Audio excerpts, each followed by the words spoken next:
All right, guys, welcome to the Green Zone. This is episode, make sure I don't have my microphone muted there. This is episode 24.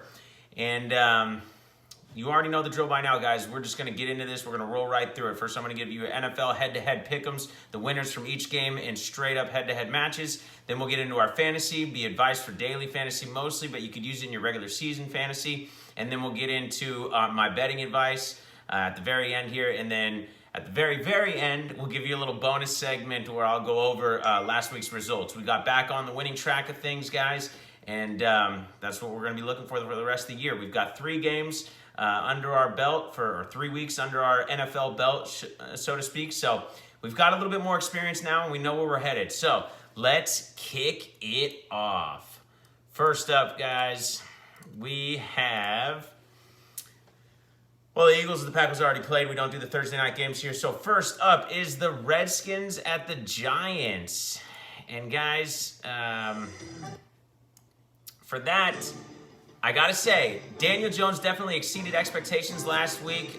He played great. I even picked him up in one of my fantasy teams as a backup for myself, just in case something happens to Lamar Jackson with all the running that he's doing. But that is another story for another day. First off, Daniel Jones goes out and he throws an incredible 4 touchdowns or something like that. He even scrambled for 21 yards or something. The guy looks good, right? Okay, he looks like the first-round pick that the Giants were hoping he was. He learned a little something from Eli there in New York. I think that the Giants' season is a lost cause. They're not a good team, especially now that Saquon Barkley's out, and with Daniel Jones not being able to lean on him. Wayne Gallman is not, a sufficient back in my opinion. He's just okay. So I wouldn't even scramble out there to get him to add him or make him an addition from your waiver wire. Instead, I would probably stay away from everything to do with fantasy when it comes to the New York Giants or the Washington Redskins. So I'm going to say the New York Giants in this one. This is the worst team, two worst teams matching up this week. I don't think either team is that good. The Redskins are a lot worse than I thought they'd be. I thought they'd at least have an underrated to decent defense. They don't. They've got a really bad defense.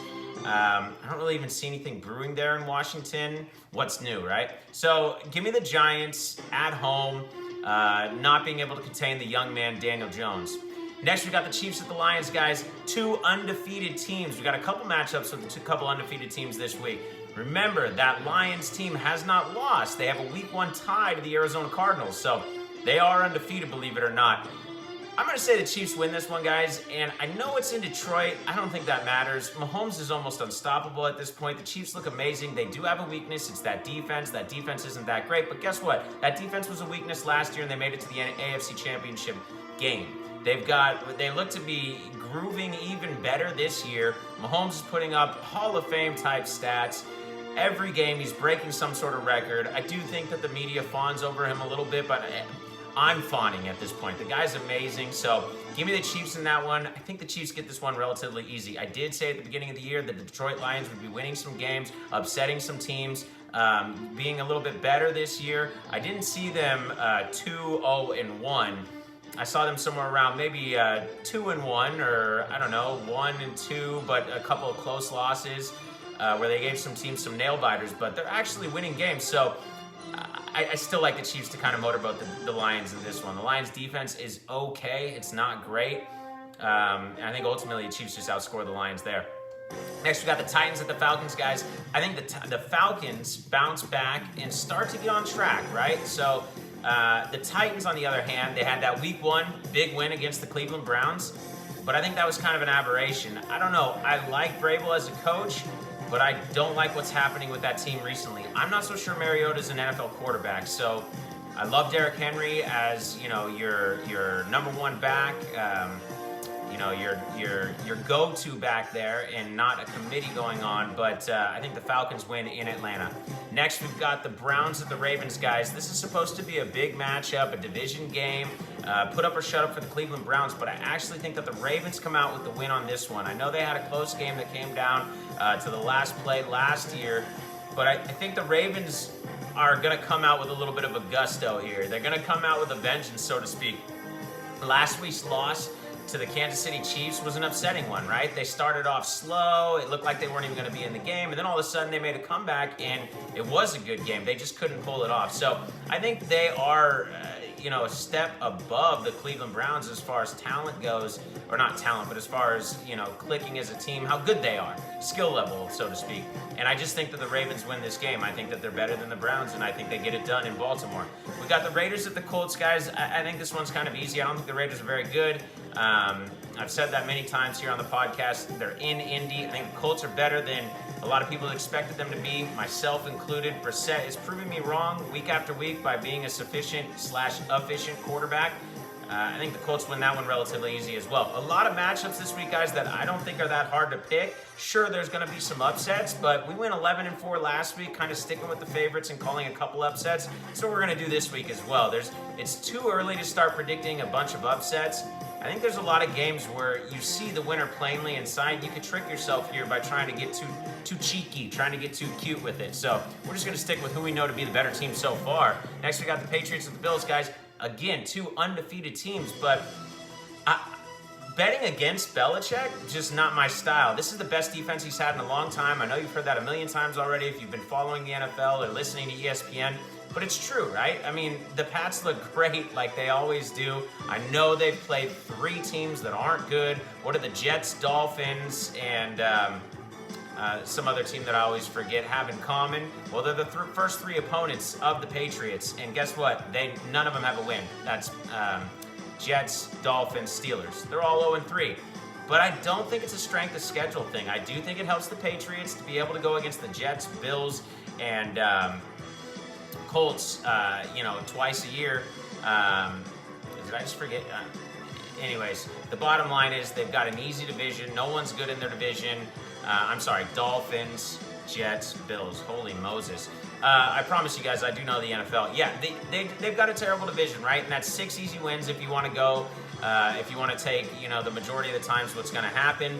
That does help you get into the playoffs, and then at that point, you only have to win a couple of games. I'm not going to say anything bad about the Patriots, though, because they win when they get in the postseason, which means they beat the best team. So Belichick, Brady, their greatness, I'm not going to bet against them. I think Josh Allen and the Bills, they got something brewing there in Buffalo, but it's just not quite there yet.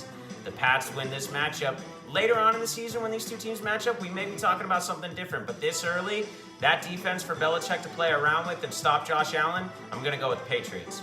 Next, we got the Panthers at the Texans, guys. An amazing performance from not only Daniel Jones, but Kyle Allen. This is the guy that I was saying on the podcast I know nothing about, and it's really true. I don't know anything about this guy. I did some studying on him after watching him last week. Guy looks good. He was really efficient, loves his tight end target, but to me, what was most impressive about him was his knowledge of the playbook, his confidence in the pocket, and his ability to deliver an accurate strike. I mean, that's everything that the guy showed you, so it's hard to bet against the Panthers. However, I think the Texans are a better team than some people think. I think they're going to surprise some teams. I knew they were going to beat the Chargers last week. I think the Panthers are worse than the Chargers. I know you can't play that game. You kind of have to this early in the season. I just think the Texans are a better team than the Panthers. I think there's also a possibility that Kyle Allen gets a little bit of a rude awakening here. Now, I'm just got done praising the guy, but at the same time, the Houston Texans defense is a lot different than the Arizona Cardinal defense, right? I mean, it's head and shoulders different. So if he does it against Houston, that's definitely surprising, and props to the guy. But I'm going to go with the favorite. I'm going to go with what I know, and that's the Houston Texans defense. Deshaun Watson, DeAndre Hopkins, those guys balling against that lackluster Panthers defense. Give me the Texans at home in that one. All right, guys, next we got the Chargers at the Dolphins. At this point, I'm never going to pick the Dolphins. 1 week, they may get a win, but that's a week that I won't have predicted it, right? So give me the Los Angeles Chargers going into Miami and beating them there. I think the Chargers need to bounce back, too. If they want to salvage this season, they're quickly find themselves 1-2.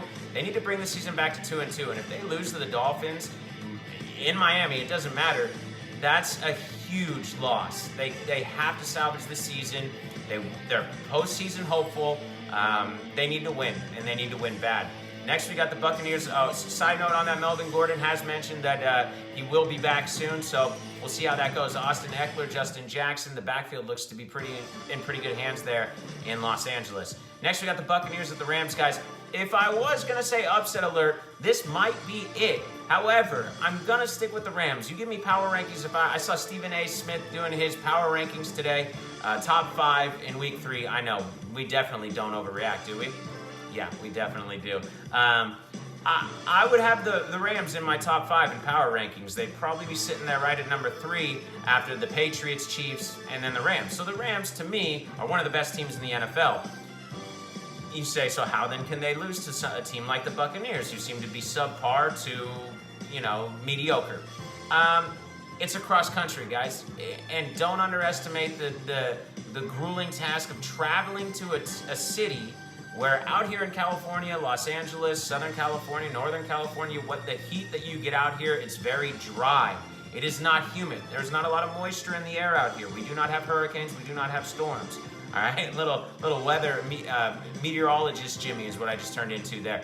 Out there in Florida, in Tampa in particular, it gets very moist in the air. There is a lot of humidity.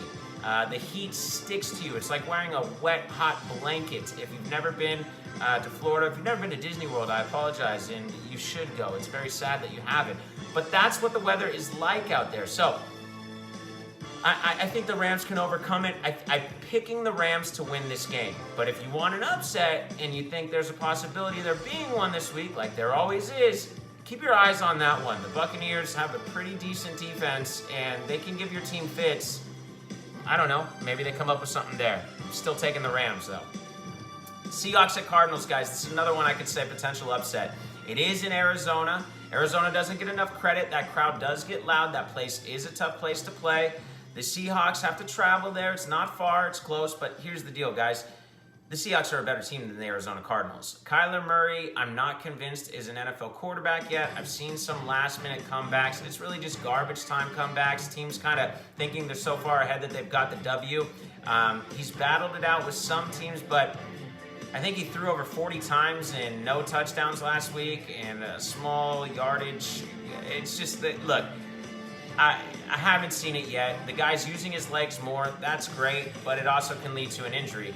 Give me the known and good Pete Carroll-led Seattle Seahawks with Russell Wilson. I think Chris Carson has potential to bounce back and have a great week here. He's fumbled 3 weeks in a row. They said they believe in him, they love him, and they're going to continue to give him the rock and continue to give him that trust. That bodes well for Carson going against one of the worst rush defenses in the league through the first 3 weeks, that being the Arizona Cardinals. Next, we got the Vikings and the Bears, guys. Division matchup can go either way. A lot of people are giving that the Bears are the favorite. You know how I feel. I think the Vikings are really good this year. I think the Vikings go into Chicago and win this game. Give me the Vikings. Next, we got the Jaguars and the Broncos, guys. I'm taking the Jaguars. So they're not the favorites. I guess it's because the Broncos are at home. Neither one of these teams performing to the standard that they were thought to before the year. I didn't think much of either of these teams, to be honest with you. With or without Nick Foles there in Jacksonville, and with or without Joe Flacco there in Denver, who I don't think is an NFL quarterback.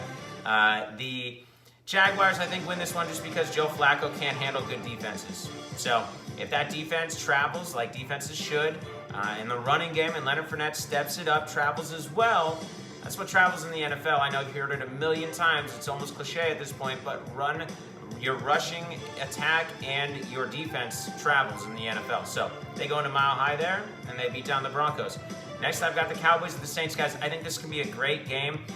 Last year when I watched both the Cowboys, there were 3 teams that I saw in the NFC playoffs that I felt like all had the ability to win the Super Bowl, and that was the Cowboys, Saints, and Rams. Obviously, the Rams went, and they didn't win it.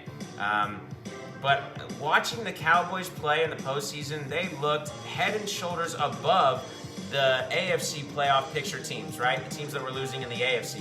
They looked like they didn't belong going any further. The Cowboys did, and so did the Saints, who probably should have. I'll let that go one day. But the bottom line is, guys, this should be a good matchup. I know there's no Drew Brees in New Orleans.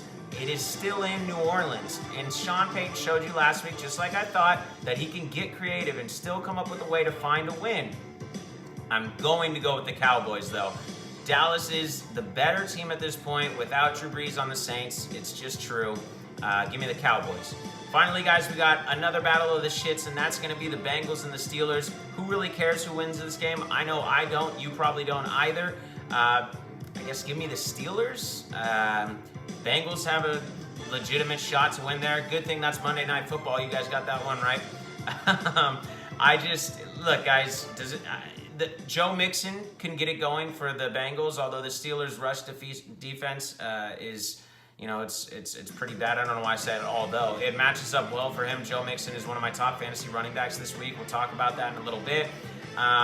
So he can get going and the team can win there. Andy Dalton's not an NFL quarterback, so they're not going to win with his arm. But guys like John Ross can get loose against that Steelers soft secondary. Even with the addition of Mika Fitzpatrick, they're not good. That's Mason Rudolph or whatever his name is. I think I called him Mason Foster last week. That's how good that guy is. He threw a couple of bombs that where Juju Smith-Schuster was able to burn Jason Verrett. Jason Verrett's been injured for just over a year now. He comes in for a couple plays and gets burned immediately. If there are Bengals, look, the Bengals defensive line is atrocious. So if Rudolph has time, Juju has time, that Bengals secondary is not going to be able to cover all day. That's how I think I see the Steelers winning that game. But like I said, Joe Mixon can go off for the Bengals as well. I'll give the edge to the Steelers just because that defensive line for the Bengals is probably the worst in the NFL.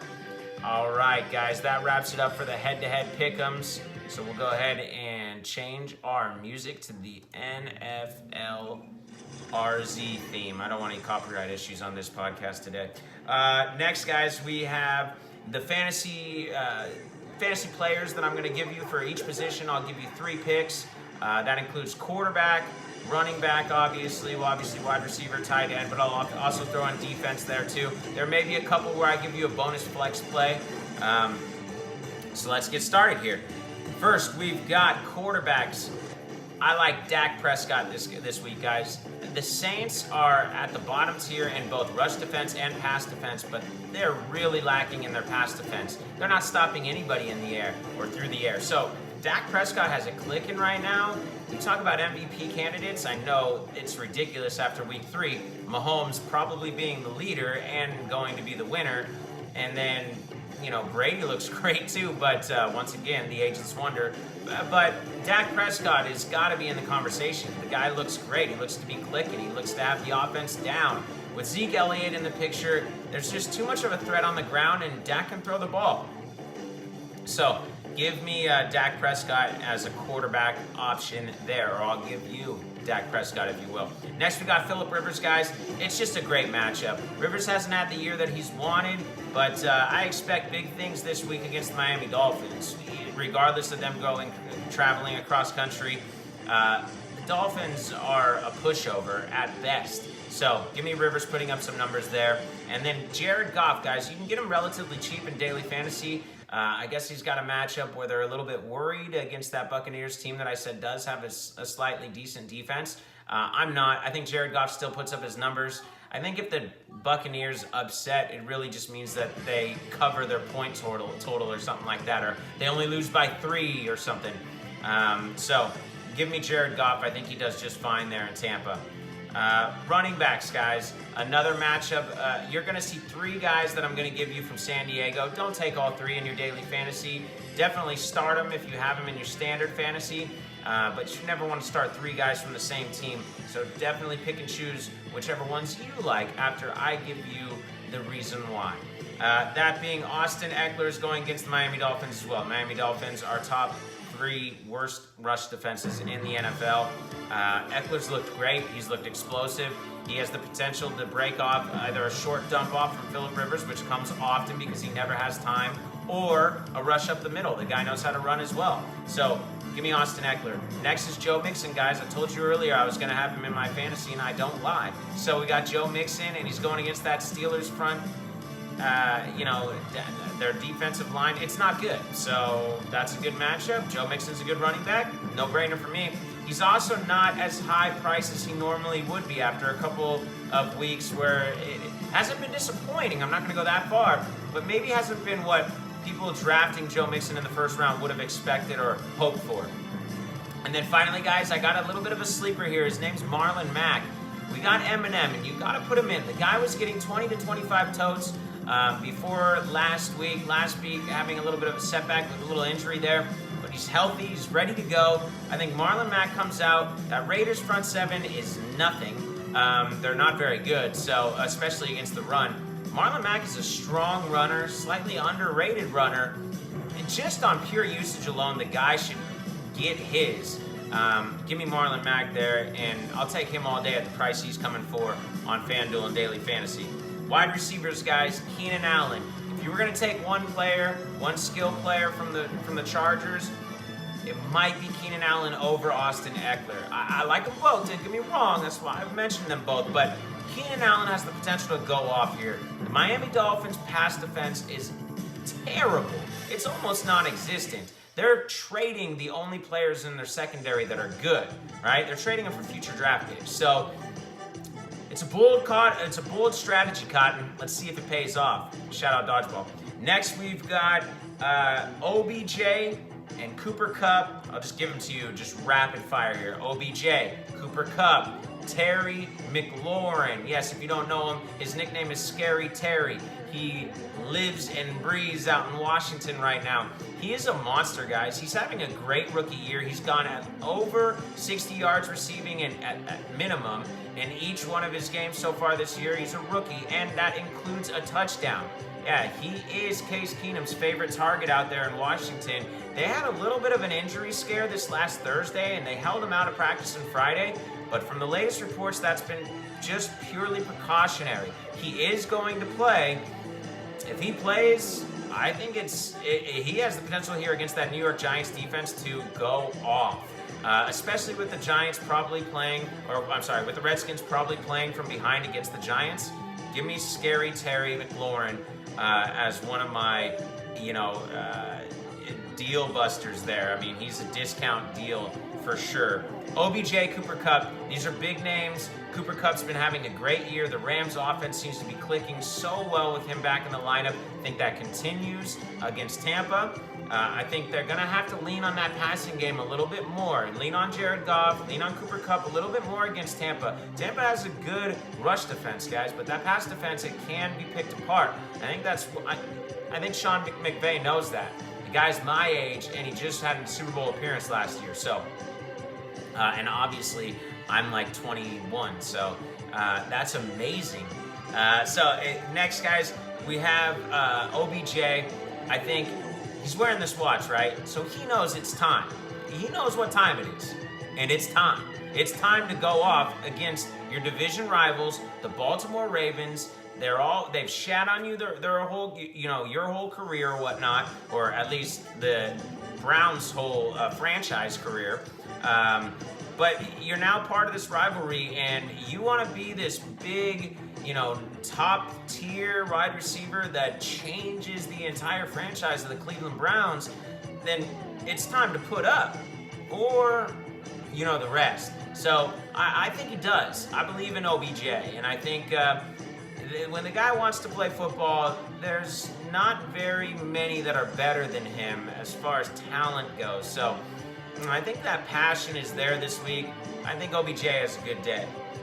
All right, that brings us to tight ends, guys. Tight ends, if you played fantasy at all this year, it's few and far between, right? It's feast or famine at tight end. So I don't have many options to give you. There's not a lot of sleeper tight ends this week. These are names that you're very familiar with. Greg Olsen, the guy's like 98 years old. I think that's his carcass running around out there. I don't know what's going on. Maybe some sort of voodoo out there in Carolina. I'm not really sure. But the bottom line is, guys, Greg Olsen can still play. And he seems to always somehow be open on or around the 5-yard line. So, if you've listened to my podcast before, you know what I like to say. Young, new quarterbacks like to rely on their emergency outlets. That's the tight end. That's the running back out of the backfield. Look, it's no secret. Young quarterbacks like to lean on their tight ends. All right? I like Kyle Allen doing that once again this week. And then we've got Darren Waller, guys. If you don't know him, get used to him. Learn his name. The guy should be an everyday start if you have him on your fantasy team, if you're able to pick him up on the waiver wire, or if you drafted him coming out because of Hard Knocks. Derek Carr is like a young quarterback because he doesn't really belong in the NFL. Yes, I said that. he's going to rely on his running backs and his tight end often because he doesn't like getting hit and he's not very good. So Waller will get his. And then finally, Evan Ingram, guys. Evan Ingram is more like a wide receiver than he is a tight end. There's not a lot of skill player options out there in New York at this point after losing OBJ, after losing Saquon Barkley. I think Sterling Shepard is still battling something if he's even back in the lineup. So Evan Ingram is going to eat and eat often, and the guy makes plays. That's what he does. When given the opportunity, he makes plays. He may not be the best blocking tight end, but he's a hell of a receiving tight end, and we don't get stats, points, or anything else for blocking, so who gives a shit? All right. All righty then. Moving right along. We got defenses, guys. Los Angeles Chargers going against the Miami Dolphins, enough said. Jacksonville Jaguars going against the 0-3 Denver Broncos led by Joe Flacco, enough said.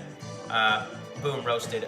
Next, we have the Houston Texans going against who? The Carolina Panthers led by Kyle Allen. You thought I forgot there, didn't you? And look, like I said, those other teams have better matchups. The Panthers put up some points last week, but that was Arizona. This week's Houston. I think there's potential there for Kyle Allen and those Panthers to go down in flames hard. All right, it is finally time for our betting segment, boys and girls. And what does that mean? That means it is time to get you green thumbs into the green zone to make that money. Let the record state that this is an instrumental going on in the background, so I better not have any copyright issues on this week's podcast. YouTube, thank you. All right, first look bets, guys. Give me in the battle of the shits, give me the Jaguars +3 against the Broncos. Yes, I said the Jaguars. Take them. Look, I've yet to win betting on the Jaguars, so keep that in mind, guys. But Gardner Minshew seems to be, I don't know, he's got the face of a porn star and the arm of an Alex Smith type check down guy. He's a game manager. He can get it done, I think. So I like him better than Joe Flacco already, guys. Maybe it's just because I haven't seen him fail enough. But give me the Jaguars and that defense traveling along with that road game into Mile High and taking those fans a mile low. Next we've got I lost my place. Vikings +1 versus the Bears, guys. This is a game that I told you I think the Vikings could just straight up win. So if you're giving me a point to take them, that means you're not really sure who's going to win either, and I'm more confident than you. Give me the Vikings. Kirk Cousins. I like it. You like that? I like it. Get it done in Chicago. Yes. Next, we've got Houston versus Carolina. Houston's -4.5. Houston's been great to me. I love teams that help me win money. I'm going to keep riding this Houston train. 4.5's not that many points. I think we may be slightly overreacting to this Kyle Allen thing in Arizona. Maybe not. Maybe I'm wrong. It's hard to bet against a guy that I've only seen one NFL game of film on, but I'm going to do that. Give me the Texans -4.5. Second take pick, guys. We are on our second take picks. Sometimes these are even better than the first look because it just means I've gone through and really thought about these sons of guns. Chiefs -7.5. The Chiefs, ever since Mahomes has been involved there, they have won me a ton of money. 7.5 seems kind of low. I would think they'd be at least 10-point favorites against the underdog Detroit Lions. I think 7.5 isn't enough. I think the Lions need more than that. So give me the Chiefs blowing out the Lions. It could be a shootout, but ultimately the Chiefs win, no problem. Colts -7, guys. I win money betting against the Oakland Raiders. The Colts, like I said, are better than most people think. This is in Indy, and they only have to win by a touchdown. Yeah, give me the Colts -7. Next, Dallas -3, guys. I understand this is in New Orleans. I think Dallas is the better team when it's these two teams without Drew Brees. Dallas only favored by 3 when a Saints team doesn't have Drew Brees. Dakota Rain Prescott's playing the Let It Rain Prescott in New Orleans. Get it done, baby. All right. Third glance, guys. Last week I gave you some joke third glance picks. We brought it back. We went 4-2 or 4-2-1. We had a push. It's just above 60% winning percentage. So we're getting back up there because as we're learning these teams as the season goes on, we need to get it to that 80% win percentage just like last year. So we're not quite there yet. We are going to, though. Don't worry about it. Third glance. These are a little bit more serious this week. It's still kind of jokey joke, tongue-in-cheek, if you will. Bengals plus 3.5, another shit game. Like I said, dude, this can go either way. So 3.5 points is kind of a lot. I probably would have just made this game an even line if I was Vegas. So give me points either way, and I'm just going to take them. Bengals plus 3.5. Steelers aren't good. So Andy Dalton, let's go, baby. Next, we got the Buccaneers plus 9. Like I said, guys, this could be an upset game. 9 is a lot of points. At home, getting 9 points. Across country for the Los Angeles Rams. St. Louis would have been closer, by the way, but give me 9. Tampa and 9. And then finally, guys, I want you to take an over. You know how I feel about overs. I'm a huge conspiracy theorist on overs and unders, score totals in general when it comes to the NFL. I think that's the easiest thing to fix for referees. So only go with one of these overs, all right? Let it be heard. 1. Don't get greedy, damn it. All right. Over in the Pats-Bills game. It's a low over. Right now, it's Saturday night. It's sitting at about 45. And then the over in the Ravens-Browns. Both are sitting in the low to mid 40s. That's like a regular game nowadays, guys. How often do you see 24-27 games? Just this Thursday night football game. Traditionally lower scoring games Thursday nights, right? 34-27, I think. I mean, that's a hell of a lot of points from two teams that aren't like offensive world beaters here. This is the Eagles and the Packers.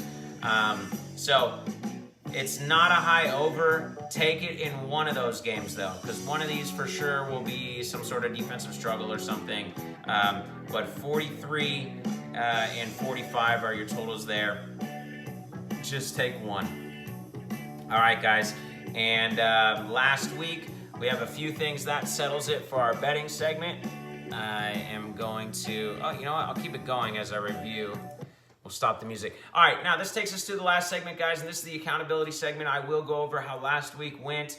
If you don't care to listen, turn it off. I don't care to have you listen, so there.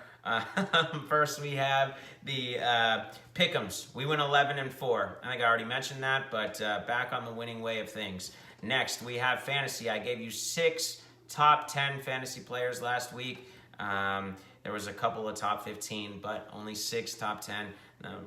But yeah, 6 top 10. And then bets, we went 4-2 with a push. That push being the under and at 43 in the Broncos-Packers game. A lot of people balked at my under bet there via email saying that would easily be an over. Well, it was a push, meaning it was right on the nose. So I was just as close as winning that as you were. So that is it for that. A few things to go over on week 3 recap / notes, guys. 7 teams are 3-0, 6 now with the Packers having lost. Just to give you a little bit of percentage on this, 70% of the time under the current playoff format, and that's been since 1990, these 3-0 teams make the playoffs. So go Niners, you got a chance. You're going to come out of this week undefeated, absolutely, for sure, positively. They're on a bye. They have to be. And then we've got the Lions. I still wanted to mention, and already did, they do not have a loss. They are undefeated. That's right. The Detroit Lions are undefeated through 3 weeks of football. And yes, definitely bring up that I kept mentioning here on the podcast, the Washington Redskins defense is slightly underrated. I'm absolutely wrong. They are not underrated. They're rated properly. They're really bad. They're not good at all. So I apologize for giving them more credit than they should have had. They're just plain bad. All right, guys, that is it for the podcast. That's it for the YouTube video. Smash that subscription button, guys, and that like button if you will. I plan on being on ESPN one day or something even better, even more glorious. I'm not sure what it is. If you hear my son in the background, he is playing a video game, and that's how he gets down. Thank you for listening, you beautiful, beautiful listeners. Mwah.